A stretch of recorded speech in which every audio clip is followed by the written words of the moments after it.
Amém. Bom, todo mundo está bem? Eu vim aqui disposta a sair renovada. Espero que você também. Eu vim aqui disposta a compartilhar algo que Deus tem falado no meu coração e que, na verdade, eu tenho aprendido de Deus. E não vou falar nada do que seja difícil para mim também. É uma palavra que Deus tem tocado muito no meu coração e eu acredito que eu tenho que aprender nela. E eu quero compartilhar com você para que você também aprenda nela, assim como Deus tem falado comigo. Eu quero que você abra a sua Bíblia, se você puder, em João, no livro de João, Novo Testamento, capítulo 12, a gente vai ler do versículo 1 ao 7. Se quem quiser acompanhar aí na projeção.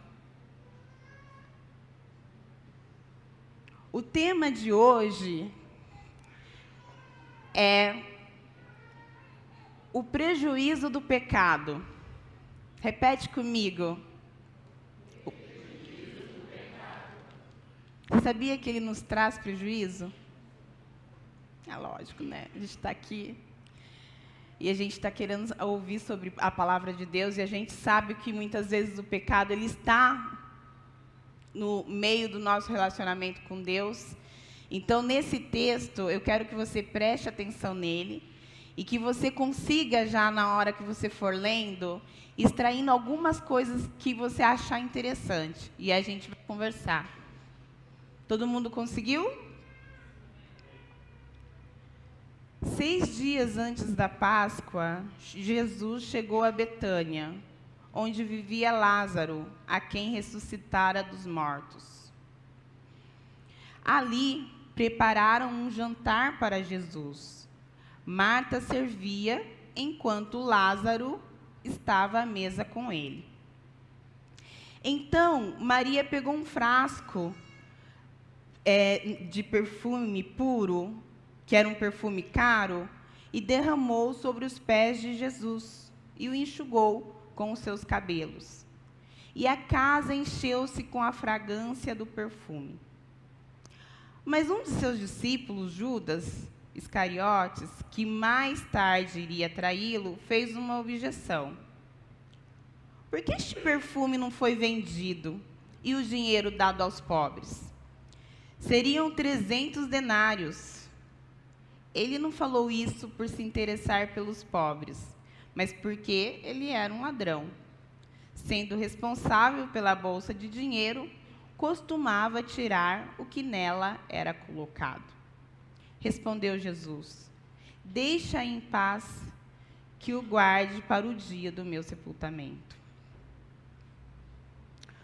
Muito bem. O que vocês encontram aí de diferente nesse texto? Um de cada vez. Senão a gente não consegue escutar. Alguma coisa aí, gente. Converse comigo, eu não gosto de falar sozinha. Por isso que eu fico perguntando para vocês. Tem gente que não gosta, né? Até abaixa a cabeça assim. Não pergunta nada para mim. O que tem de diferente logo no começo aí desse texto? Que a hora que eu comecei a ler, eu falei, nossa, imagine se eu estivesse aí, gente. O que tem de diferente aí? Nos primeiros versículos. Eu vi Lázaro, quem mais? O que estava acontecendo aí? O que tem a ver o Lázaro? O que aconteceu com o Lázaro? Foi ressuscitado. E aí, o que aconteceu? O que a Maria estava fazendo? O que Jesus estava fazendo? Gente, agora imagina a cena. Imagine como não estava aquela cidade. Lázaro tinha acabado de ser ressuscitado.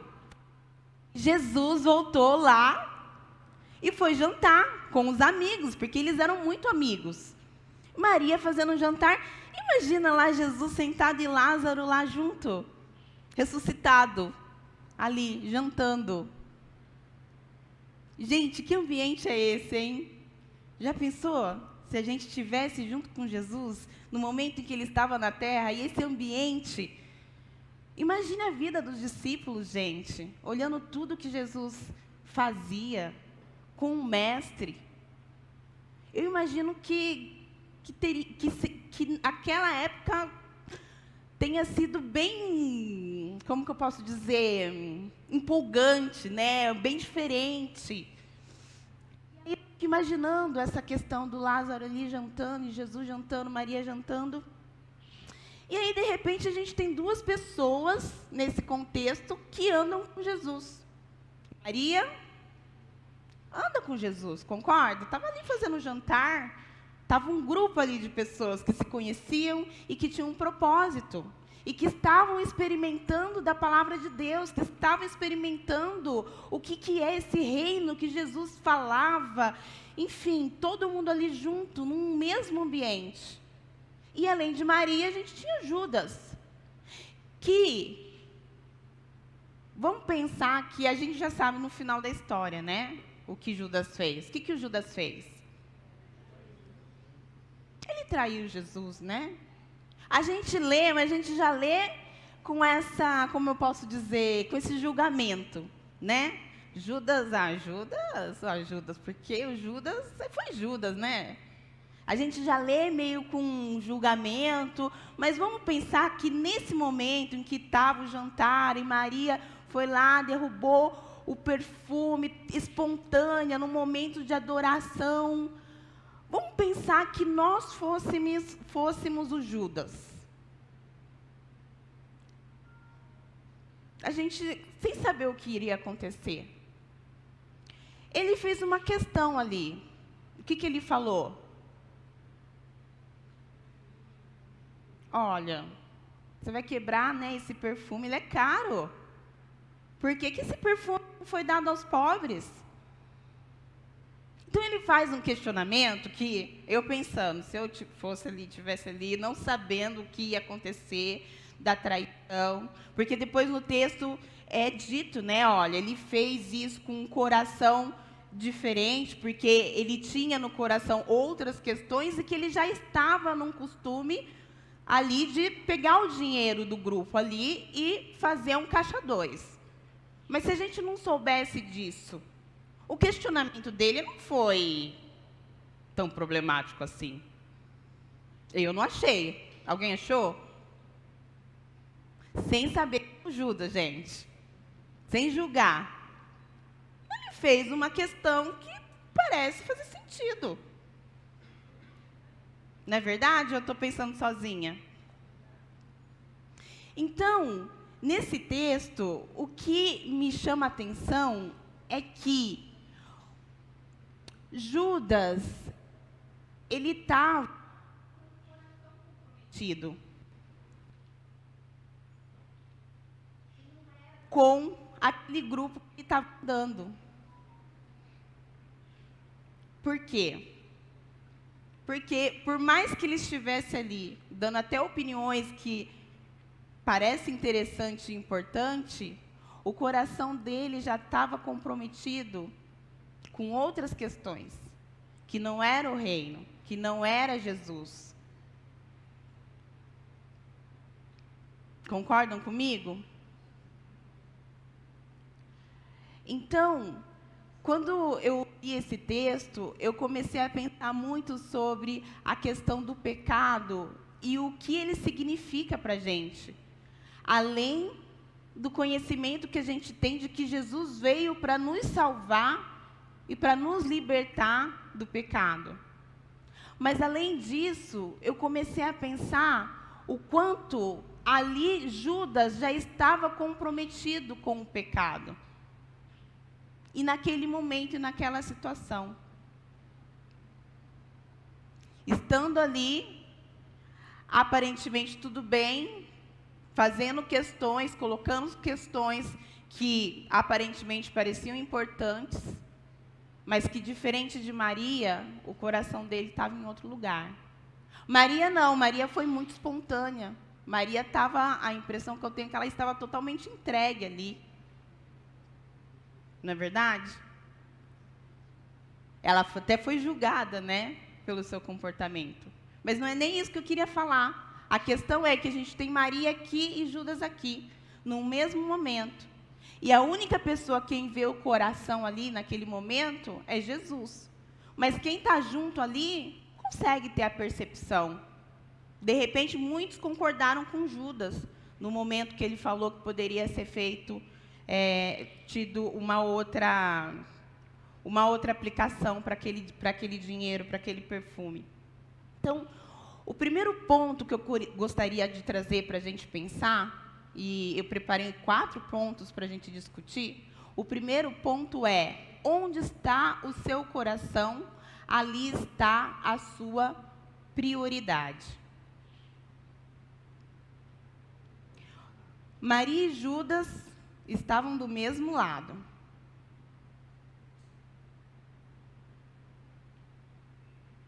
Viviam o mesmo contexto. Mas o coração de Judas não estava lá. E aí eu começo a pensar que o pecado, ele traz muito mais do que algumas situações que a gente possa discriminar. Isso é pecado, isso não é pecado. Essa conversa do pecado, ela é muito mais íntima. Porque às vezes a gente está num ambiente favorável, junto com Jesus, buscando a Jesus, no grupo de Jesus, no grupo de pessoas que estão buscando a Jesus.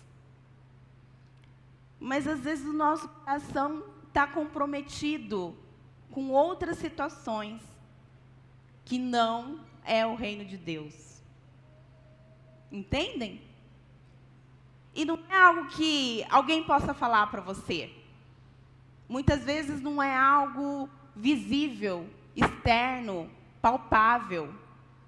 Muitas vezes são questões que você e Deus sabem. Porque não aparece. Ninguém vai te falar: Tamar, isso aí você precisa mudar. Pegando o exemplo de Judas, ninguém sabia o que ele estava fazendo. Mas o coração dele não estava comprometido com o reino de Deus.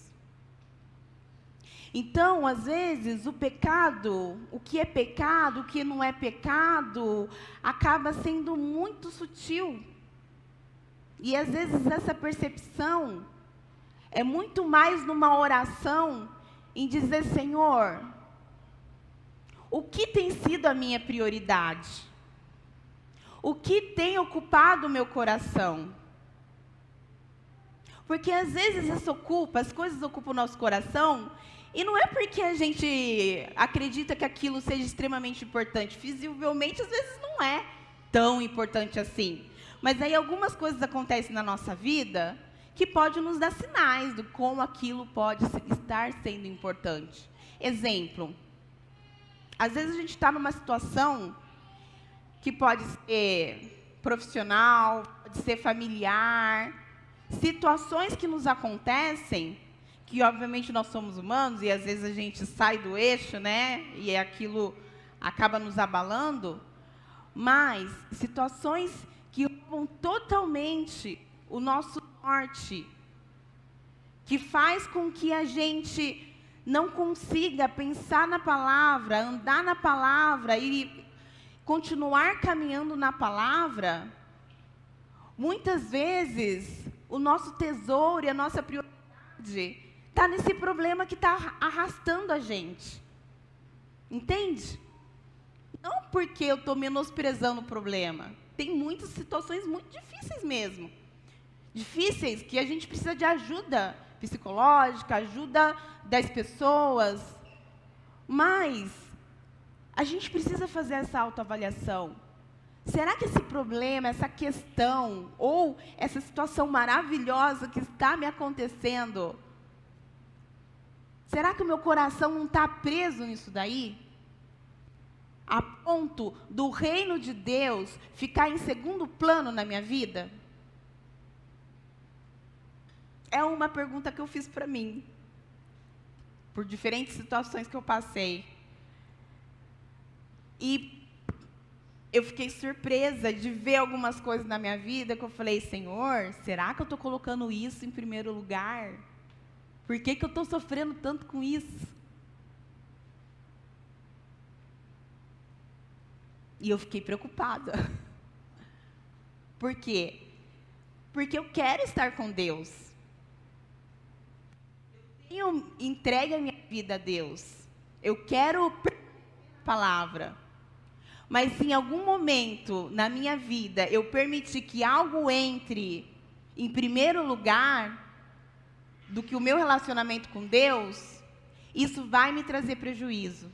Isso vai me trazer prejuízo no meu relacionamento com Deus. De diferentes formas.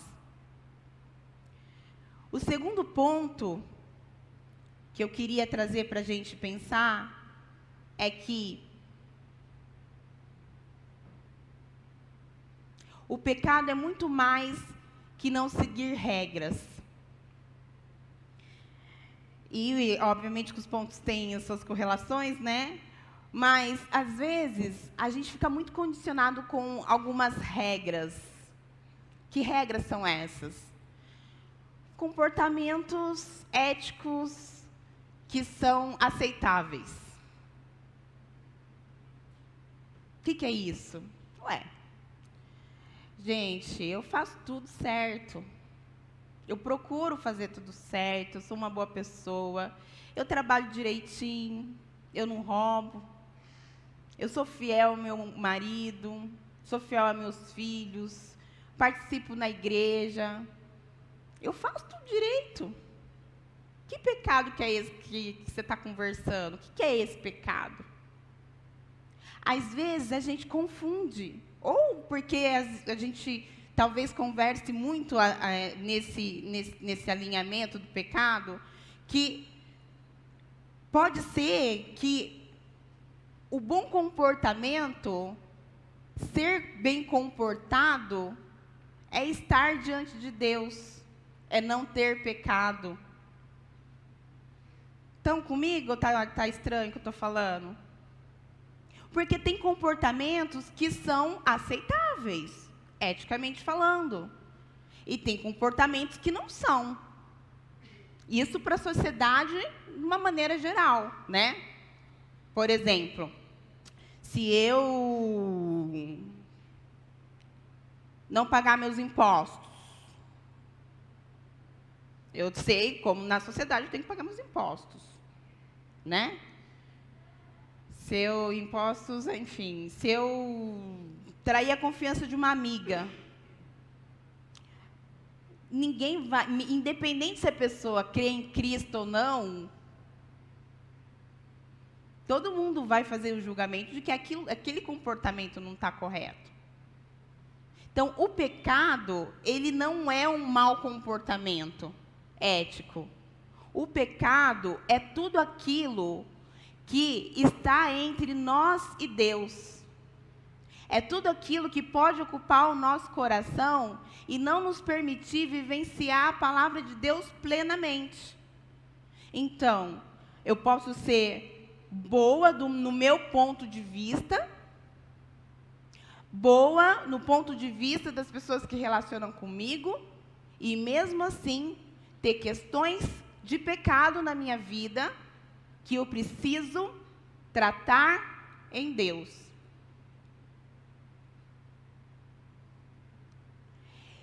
Então, isso eu trago para a gente pensar e autorrefletir, porque não é porque questões são aceitas também na sociedade, olhando para um outro ponto, que elas são aceitas diante de Deus, no meu relacionamento com Deus. Nem sempre também aquilo que a sociedade aprova está aprovado na palavra de Deus. Mas a questão é, no meu relacionamento, na minha família, no meu trabalho, eu tenho uma responsabilidade, eu tenho um nome a zelar, E aí a gente faz uma conduta de alinhamento ok. E com Deus, muitas vezes, é um relacionamento seu e dele, e não necessariamente alguém está ali te julgando, falando com você, ou te mostrando diferentes caminhos. Entendem? Então, um ponto que é importante a gente refletir: o pecado não é um mau comportamento moral. Ele é muito mais do que isso. É tudo aquilo que está no nosso caminho em relação a Deus. Em quê? No nosso caminho de prosseguir para o alvo. Que alvo? De estar com Deus, de ser usado por Deus, de ser transformado pela palavra de Deus. Judas, moralmente, estava tudo ok. Ele não estava fazendo nada de errado. Ele estava falando algo que era pertinente. Mas o coração dele não estava no reino de Deus.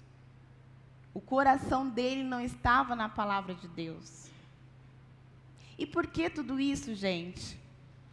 Por que falar do pecado? Porque ele atrapalha o nosso relacionamento com Deus. Deus é um Pai maravilhoso, Ele é um Pai misericordioso, Ele é um Pai que nos ama. Tudo aquilo que a gente procura no mundo, em termos de felicidade e satisfação, é em Deus que a gente encontra.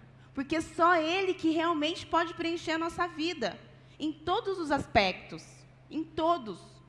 Muitas vezes a gente procura preencher vazios da nossa vida em situações, em relacionamento, em trabalho, mas você nunca vai ser feliz, a gente nunca vai ser feliz desse jeito. Porque nós não somos criados para ter essa satisfação e ser completos. Nós somos criados para sermos completos em Deus. Porque Deus foi quem nos criou. Deu tudo errado, Deus mandou Jesus para que fôssemos redimidos, para que tivéssemos uma nova chance e para que pudéssemos experimentar esse amor de Deus. Então, o amor que a gente encontra em Deus, a gente não encontra em lugar nenhum. E Deus quer estar conosco na eternidade. Então, além de acreditar em Deus, além de ter a salvação em Deus, Ele quer que a gente tenha vida plena nele, começando aqui no nosso dia a dia. Então, por isso que é importante a gente pensar em tudo aquilo que pode atrapalhar a vontade de Deus para a nossa vida, para a gente desfrutar aquilo que Ele tem para nós.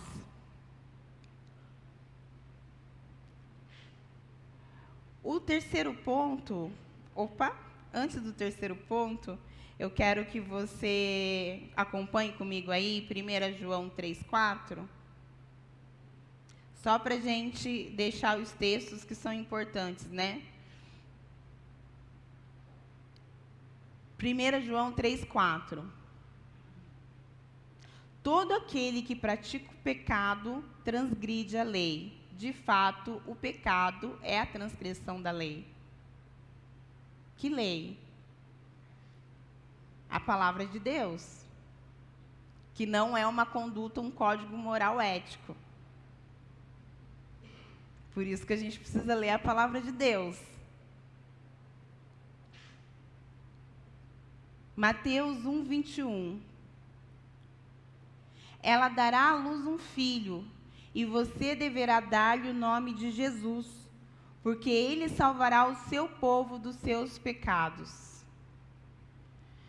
Aqui é só para a gente lembrar que se a gente esquecer de qualquer coisa aqui hoje à noite, essa é a palavra principal, que Jesus ele veio nos salvar desses pecados.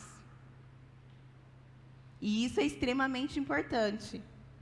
Que Jesus não veio nos resgatar de um comportamento ético inadequado. Jesus veio nos salvar do pecado. Amém? Estão comigo ainda? Vocês estão muito sérios. É um assunto estranho, difícil, para domingo à noite? É, né? Mas é um assunto que traz vida a gente.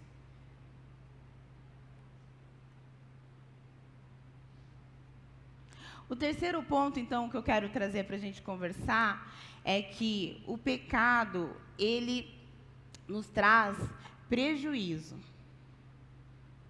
Só que antes da gente entrar nesse ponto, a gente tem que concordar que Jesus nos salvou do pecado. E que Ele nos redimiu e que nós, quando cremos na palavra de Deus, o nosso ministério é de reconciliação das pessoas com Deus. Amém? Então, para isso, existe um processo. E esse processo, Jesus vem trabalhando em nós. Só que eu preciso crer nessa palavra. Porque se eu não creio, aí a gente nem continua conversando. Eu vou falar prejuízo de pecado para quem não crê em Jesus? Entendem? É muito... Eu sei que eu estou repetindo uma coisa que parece ser básica, mas às vezes o básico está estranho na nossa vida.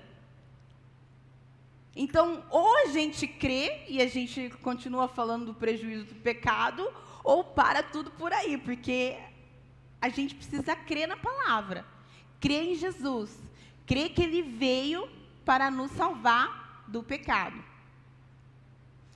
Além disso, que é o mais importante, quando a gente fala de prejuízo do pecado, aí eu quero trazer para vocês o contexto de que a gente vai morrendo enquanto a gente permite a ação do pecado na nossa vida. Ou seja, no meu trabalho, a gente avalia células, né? Muitas vezes, para a gente tentar identificar como está o corpo da pessoa, o indivíduo, o metabolismo, o sangue. E muitas das doenças que a gente trabalha, a gente fica procurando marcador de morte celular. E às vezes a célula ela não está totalmente morta. Às vezes ela solta alguns pedacinhos que a gente, com alguns reagentes, a gente consegue identificar que ela está mais ou menos morta. E o que eu quero dizer para vocês? Que o salário do pecado é a morte. E se a gente permite esse pecado tá à vontade na nossa vida, a gente vai colhendo esse fruto da morte. Então a gente vai morrendo aos poucos. A gente vai morrendo aos poucos. E sem perceber, como se tudo estivesse bem. E não está. E a gente vai colhendo. E o que a gente vai colhendo? Se a gente permite esse pecado, essa liberdade do pecado na nossa vida. Maus relacionamentos. Relacionamentos pai, filho, mulher, esposa, esposo, filhos, amizades, na igreja, relacionamentos conflituosos. A gente, permite situações aí, sentimentos de ciúmes, de inveja, de divisão. Tudo o que foi falado domingo passado. Quem estava aqui domingo passado? Em Gálatas 5. Se você tiver dúvida em alguma coisa, vai lá em Gálatas 5. Mostra muitos frutos do que é a carne, do que é o pecado. E quando o pecado está aí, a gente vai vivendo tudo isso. E quem é feliz num ambiente assim? Ninguém. Às vezes o pecado até nos engana. Às vezes o pecado é o poder. Às vezes você não precisa ser super poderoso para gostar do poder, viu, gente? Às vezes você tem uma responsabilidade que não é tão grande, ele é até pequena, mas o poder sobe a cabeça. Sabe aquela coisa my precious? Sabe aquela coisa assim? O pecado. Isso é o pecado. O meu desejo infinito e ambicioso de ser mais, de ser grande, de ser... Isso é o pecado.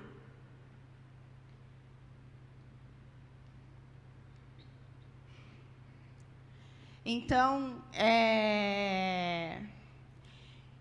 nesse terceiro ponto, a gente possa entender que o pecado, ele traz resultados ruins e consequências ruins para nós, aqui ainda nessa terra. Então, não tem como, não é simplesmente a questão da vida eterna, que é extremamente importante, que temos que crer, mas aqui, enquanto estamos aqui, não tem como dizer que o pecado não vai afetar a nossa vida.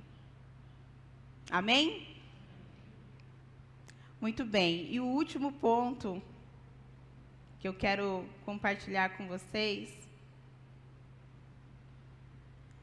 é sobre o gerar. Mas antes do gerar, eu quero ler um texto em Romanos 6, 12 a 18. Quem puder me acompanhar. Portanto, não permitam que o pecado continue dominando o corpo mortal de vocês, fazendo que obedeçam os seus desejos. Não ofereçam os membros do corpo de vocês ao pecado, como instrumentos de injustiça. Antes se ofereçam a Deus como quem voltou da morte para a vida. E ofereçam os membros do corpo de vocês a Ele como instrumentos de justiça. Pois o pecado não os dominará, porque não estão debaixo da lei, mas debaixo da graça. Então, vamos pecar porque não estamos debaixo da lei, mas debaixo da graça? De maneira nenhuma. Não sabem que, quando vocês se oferecem a alguém para lhe obedecer como escravo, tornam-se escravos daquele a quem obedecem? Escravos do pecado que leva à morte ou da obediência que leva à justiça. Mas graças a Deus, porque embora vocês tenham sido escravos do pecado, passaram a obedecer de coração a forma de ensino que lhes foi transmitida. Vocês foram libertos do pecado e tornaram-se escravos da justiça. Amém? Esse texto traz muito essa questão da entrega ao pecado e das consequências de ser instrumento de injustiça. Então, se nós nos entregamos aos nossos desejos e nos entregamos ao pecado, nós somos também instrumentos de injustiça. Está no texto. Então, não devemos nos entregar para o pecado. Porque é isso que ele causa. Ele não nos traz situações agradáveis para a nossa vida. Então, o prejuízo é ainda em terra. A célula, ela está morrendo aqui em terra. Um outro ponto que eu queria trazer para a gente conversar é o gerar. Porque quando nós aceitamos a Cristo e aceitamos a salvação em Cristo e recebemos essa salvação, a nossa vida, ela se transforma. Amém? A gente vive uma nova vida. Só que isso muitas vezes é muitas vezes não, né? Em todas as vezes ela é um processo. E às vezes é um processo que a gente ainda não entende direito o que está acontecendo na nossa vida. Quem já passou por isso? Quando se entregou a Jesus e que coisas começaram a acontecer na sua vida? Não é verdade? Vou trazer um exemplo aqui de uma mulher grávida. Quando uma mulher fica grávida e ela conta pra gente e a gente descobre, aí a gente fica, nossa, você está grávida! Mas a gente não está vendo muita coisa ali, né? A gente só está ali vendo, assim, né? A gente conversando ontem, eu falando para as meninas que quando eu fiquei grávida do Rafa, eu descobri que já estava tipo, com 3 meses, até um pouquinho mais. E eu achando que eu tinha engordado porque eu tinha comido muita paçoquinha. E a paçoquinha nasceu depois de 9 meses. Mas eu tinha certeza, eu falava assim, nossa, gente, eu olhava, nossa, mas eu preciso. Eu estava malhando, mas eu comendo a paçoquinha. Sabe aquela paçoquinha de rolha? Assim, toda noite eu comia uma paçoquinha. E aí eu falei, gente, mas não era o Rafael. E às vezes a pessoa aceitou Jesus, e a gente aceitou Jesus, e algumas coisas começaram a acontecer na nossa vida, e a gente olha no espelho, aqui o espelho, a gente olha no espelho, e a gente nem se identifica mais com aquela pessoa, porque quando a gente fica grávida, a gente começa a falar, meu Deus, para onde que vai isso aqui? Para onde que eu vou com essa barriga? Engordei muito, o pé fica, o rosto fica grande, né? Quem nunca olhou no espelho e falou, para onde que está isso aqui? E a gente não se reconhece muito bem, e acredito que na vida cristã acontece isso também. A gente está vendo, mudou alguma coisa, mas ainda quem está olhando para a gente está vendo que tem alguma coisa estranha, diferente. Mas está vendo, não está conseguindo ver muita coisa aí. E aí a gente encontra depois essa pessoa com 6 meses. Aí, né, aí a grávida fica, né? Mostrando a barriga, até curva assim, né? Porque quem que as pessoas vejam a barriga? Porque, gente, estou grávida, eu quero que veja a barriga. De 3 meses a pessoa fica assim também, né? Mas ninguém vê. Mas tem até medo de entrar na fila do mercado e alguém falar, né, alguma coisa, o cara está grávida. Mas de 6 meses, não. 6 meses, aí a gente já não tem mais preocupação, né? Até de ir na praia, porque ninguém vai ficar falando que a gente está gorda, a gente está com uma barriga mesmo de neném. As minhas preocupações, já foi, viu, gente? Mas é alguma coisa visível, as pessoas veem. E isso, de certa forma, é algo que, olha, é bom, é algo que está acontecendo na nossa vida. E as pessoas conseguem identificar que, de fato, está tendo uma coisa muito positiva aí para frente. E muitas vezes isso é na nossa família não conhece Jesus. E aí as pessoas começam a ver aquela barriga, começam a ver a gente gerando algo de Deus ali, mas ainda não gerou. Ainda está nos 6 meses. Aí vem aquela dos 10 meses. Quem sabe que a gente não tem neném com 9. Isso para mim foi um absurdo. É com 10 meses, é 40 semanas. E aí, aquela barriga, lembra do Gustavo? A minha primeira barriga foi pior do que a segunda, no sentido do tamanho, que as pessoas não aguentavam mais olhar para mim. Eu lembro que eu vinha aqui, Itamar me falou ontem que eu colocava o microfone aqui na barriga e respirava assim. Eu não aguentava mais, aquela barriga era muito grande, eu cansada, você não consegue dormir, você não tem lugar para virar. Mas está todo mundo vendo, todo mundo está cansado com você. Ninguém quer mais essa barriga. Cadê o neném? E o neném vem. E quando a gente gera esse neném, quando Deus trabalha na nossa vida e nasce a criança, é quando a nossa vida de fato é transformada na palavra de Deus.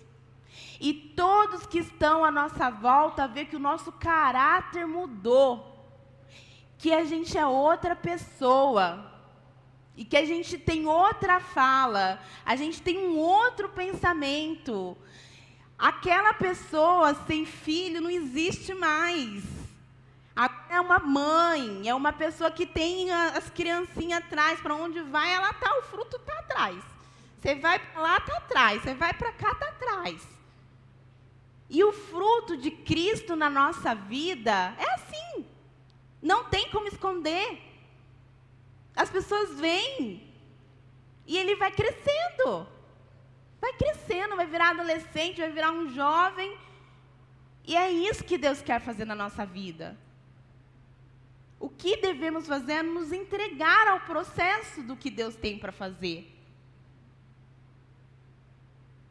Muitas vezes, o que acontece também é que nós encontramos a Jesus, a gente olha no espelho, está tudo diferente, ainda, às vezes, aparece um pouco de barriga, mas não sai daquilo. Às vezes, a gente até alcançou os 6 meses de gravidez, mas o bebê nunca nasce.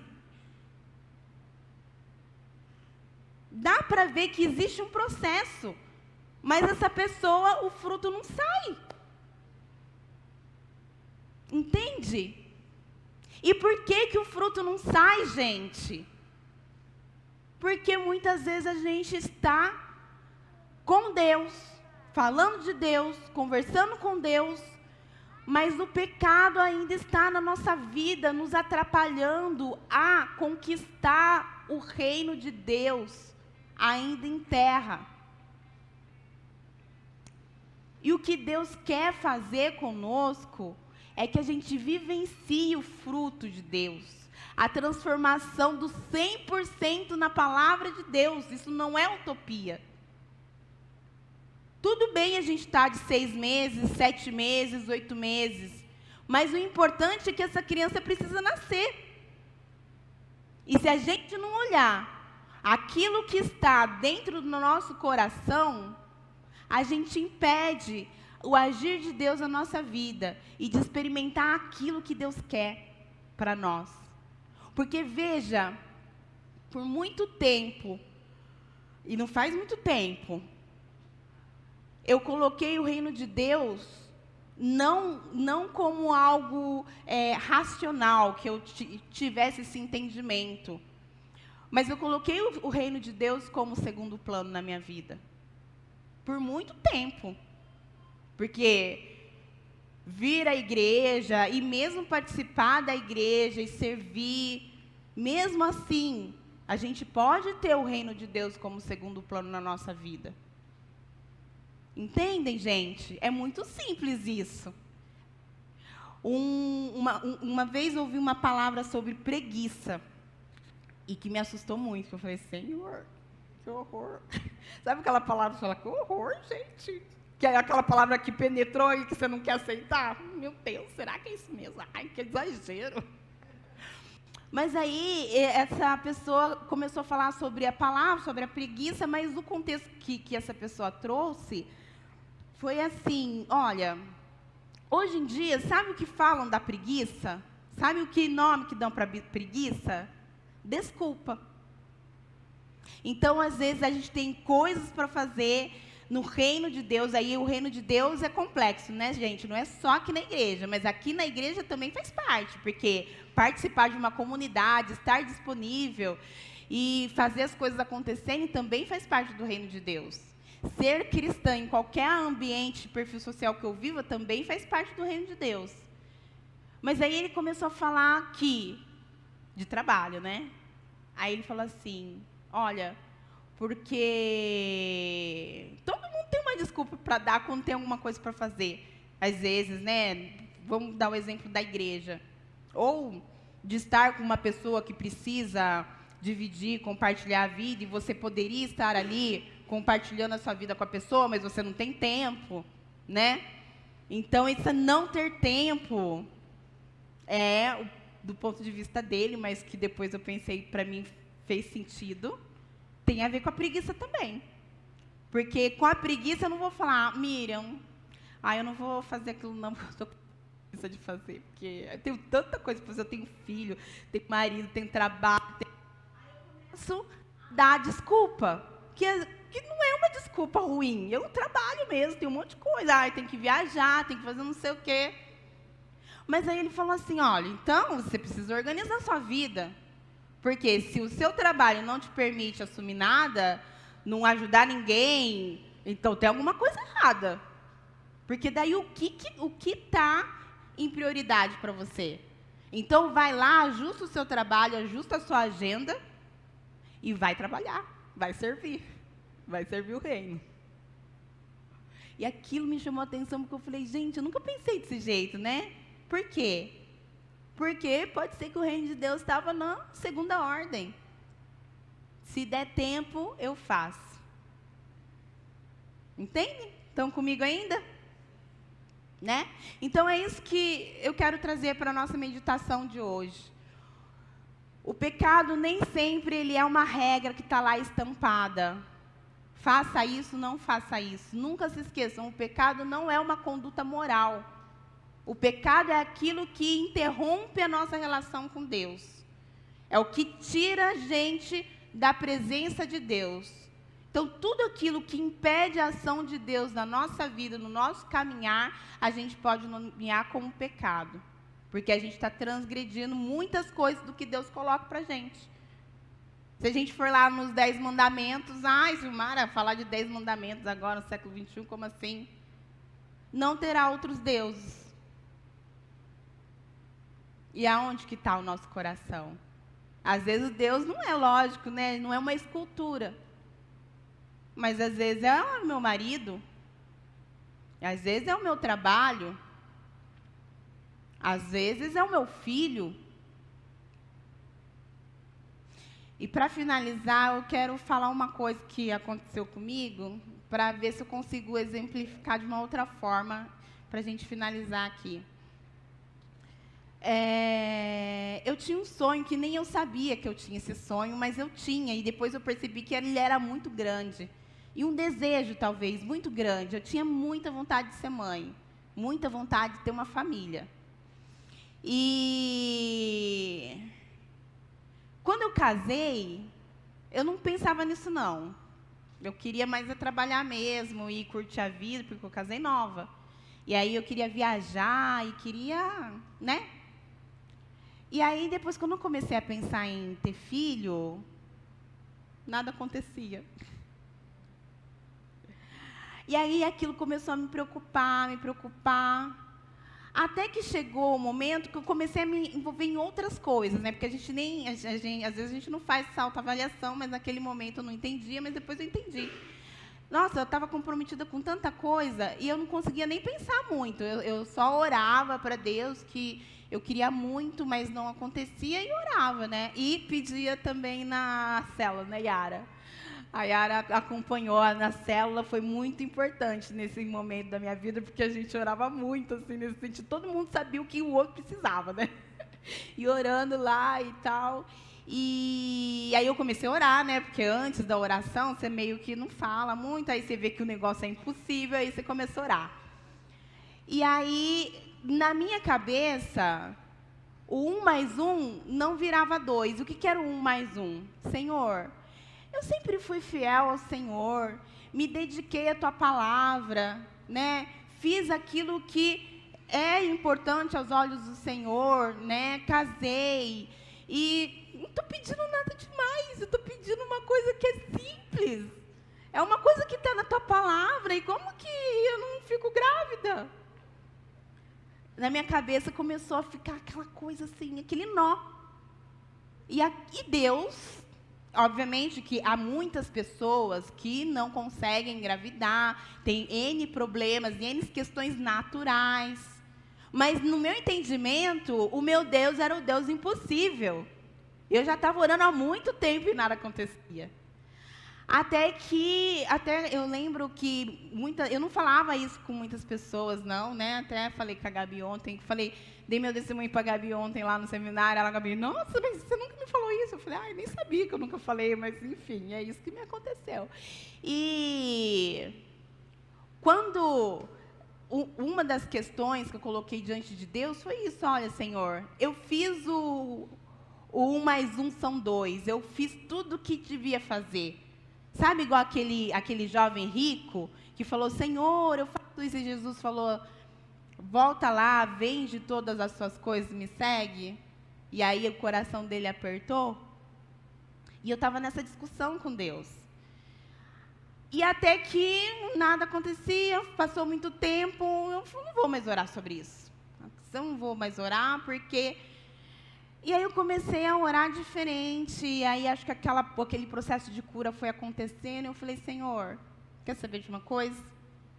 Eu quero ser feliz em Jesus. Se não é para eu ser mãe, se não é para esse impossível acontecer na minha vida, porque o Senhor não tem esse plano para a minha vida, eu vou continuar sendo cristã, mas não vou ser uma cristã amargurada e frustrada. Não quero isso para a minha vida, Senhor. Tira esse desejo do meu coração, porque eu quero ser cristã feliz, sabendo que Jesus está comigo e que se não aconteceu é porque não era para acontecer de fato. E eu lembro que a gente teve uma reunião aqui um sábado à noite e estava tocando aquela música do Ocean, do Rio. Eu não sei cantar aqui agora, eu não sou muito música. E eu lembro que foi uma oração que eu fiz de muita entrega naquele momento. Eu falei, Senhor, é isso mesmo. E aquela oração mudou a minha vida, mudou o meu posicionamento, sabe? E aí, quando eu falei, entrego, depois de um mês estava grávida. E, lógico que isso foi uma experiência minha, né? A gente não pode traduzir essas experiências, porque isso é uma experiência minha, mas naquele momento, nessa experiência que eu passei, Deus me ensinou muito sobre a não religiosidade. Sabe? Porque é como se eu estivesse reivindicando algo de Deus. Que mundo que eu estava vivendo? E aí eu aprendi a depender de Deus, a entregar a Deus, e a querer ser feliz com Deus, independente daquilo que me acontecesse. Então, nesse momento, eu aprendi muito sobre o que é o pecado daquilo que rouba o seu coração da presença de Deus. Porque aquilo estava, em muito tempo, roubou, mesmo na igreja, mesmo orando, porque acho que Deus não aguentava mais me ver orando sobre aquilo. Mas veja, eu estava na igreja pedindo algo para Deus, algo que razoavelmente não tinha nada de errado. Mas aquilo estava em primeiro lugar no meu coração. Entendem? Então, muito bem. Então, isso que eu queria deixar para nosso... Podem se levantar para a gente refletir.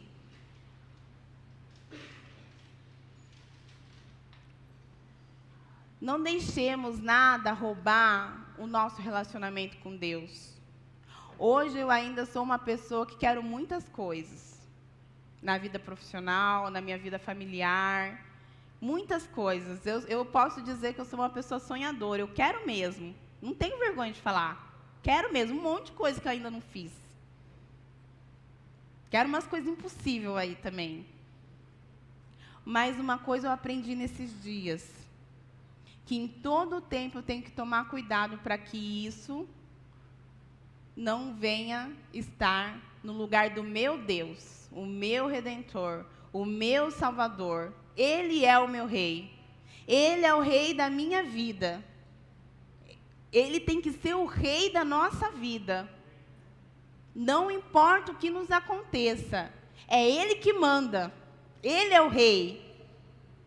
Toda honra e toda glória seja dada ao Rei. Que não seja nós, mas que seja o Rei. Que Ele seja exaltado na nossa vida. O Rei. Não porque erramos, não porque somos falhos, mas porque Ele é Rei. Ele merece toda honra e toda glória. Ele é Rei. Não importa o que de ruim nos aconteça, não importa o que de bom nos aconteça, Deus é Rei. Ele tem que ser exaltado na nossa vida. Ele não divide o primeiro lugar com ninguém.